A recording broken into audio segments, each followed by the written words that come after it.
সাকিবের বরবাদের পর নির্মাতা মেহেদী হাসান হৃদয় এবার সিয়ামকে নিয়ে হাজির হচ্ছেন আরও এক অন্ধকার ভয়ঙ্কর গল্প নিয়ে। প্রকাশিত হয়েছে তাদের নতুন চলচ্চিত্র রাক্ষসের ফার্স্ট লুক, যেখানে ভয়ঙ্কর রূপে ধরা দিয়েছেন সিয়াম আহমেদ। রাক্ষসের কয়েক সেকেন্ডের ঝলকে সামাজিক মাধ্যমে চলচ্চিত্র প্রেমীদের প্রশ্ন একটাই, তবে কি বরবাদের চেয়েও বড় কোনো ভায়োলেন্স আসছে পর্দায়?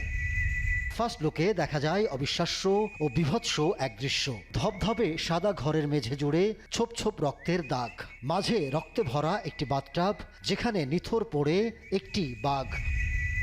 বাথটাবের পাশে সাদা সুটবুটে দাঁড়িয়ে সিয়াম আহমেদ, এক হাতে কোড়াল, অন্য হাতে পিস্তলে গুলি ছোড়েন মৃত বাঘটির দিকে। চোখ মুখে ফুটে ওঠে ধ্বংসাত্মক অথচ বিষাদগ্রস্ত অভিব্যক্তি, তাতে কামড়ে ধরা একটি গোলাপ ফুল। কোন গল্পের ইঙ্গিত দিচ্ছে রাক্ষস? জানা যায় রোমান্টিক অ্যাকশন থ্রিলার গল্পে নির্মিত হতে যাচ্ছে সিনেমাটি। এদিকে এফডিসিতে রাক্ষসের ফার্স্ট লুক প্রকাশ নিয়ে আয়োজন করা হয় এক অনুষ্ঠান। উপস্থিত ছিলেন সিয়াম আহমেদ ও কলকাতার অভিনেত্রী সুস্মিতা চ্যাটার্জি। যখন নিজে গল্পটা শুনেছি এবং যখন আমি ইমাজিন করার ট্রাই করেছি, তখন আমার কাছে মনে হয়েছে যে this is such a larger than life character. কতটুক একটা মানুষ তার ভালোবাসার কারণে ভায়োলেন্ট হতে পারে, কতটুক অ্যাগ্রেসিভ হতে পারেন এবং একটা ডিফারেন্ট ক্যারেক্টার হতে পারে।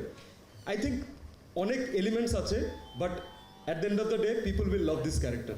প্রেম টেমের সুস্মিতা আর রাক্ষসের সুস্মিতার মধ্যে অনেক অনেক ডিফারেন্স আছে, আর ক্যারেক্টার ওয়াইজও অনেকটা ডিফারেন্ট। তাই এই জার্নিটা ভীষণ ভালো। এই জার্নিটা স্বপ্নের মতো আমার কাছে। সত্যি every film is like a dream. উপস্থিত ছিলেন বাপ্পারাজ, আলীরাজের মতো তারকারা। রাক্ষস ছবির জন্য আমার বেস্ট উইশেস, আপনারাও দোয়া করবেন। আশা এবং আমার দোয়া থাকবে যে বরবাদ কেউ যেন ছাড়িয়ে যায় রাক্ষস।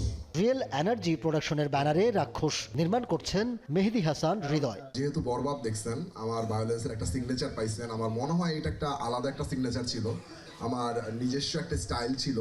সো ওই স্টাইলের মধ্যে এবার পরে ওইখানে যেরকম একটা সিগনেচার পাইছেন, আশা করি এখানে আমার একটা সিগনেচার পাবেন। রাক্ষস ও বরবাদ যেরকম আমরা বানিয়েছিলাম আপনাদের জন্য, রাক্ষস আমরা এভাবে বানাচ্ছি এবং আমরা আমাদের বেস্টটা দিয়ে চেষ্টা করছি যেন রাক্ষস আরো ভালো করে, আরো ভালো কিছু আপনাদের সামনে নিয়ে আসতে পারি। বাংলাদেশের পাশাপাশি শ্রীলঙ্কা ও মালয়েশিয়াতেও হবে সিনেমার কিছু অংশের দৃশ্যায়ন। ভালোবাসার জন্য একজন মানুষ কতটা হিংস্র হয়ে উঠতে পারে সেই গল্প বলতে রাক্ষস প্রেক্ষাগৃহে আসবে 2026 সালের ঈদ উল ফিতরে। Ahmed Tawkir, showbiz tonight.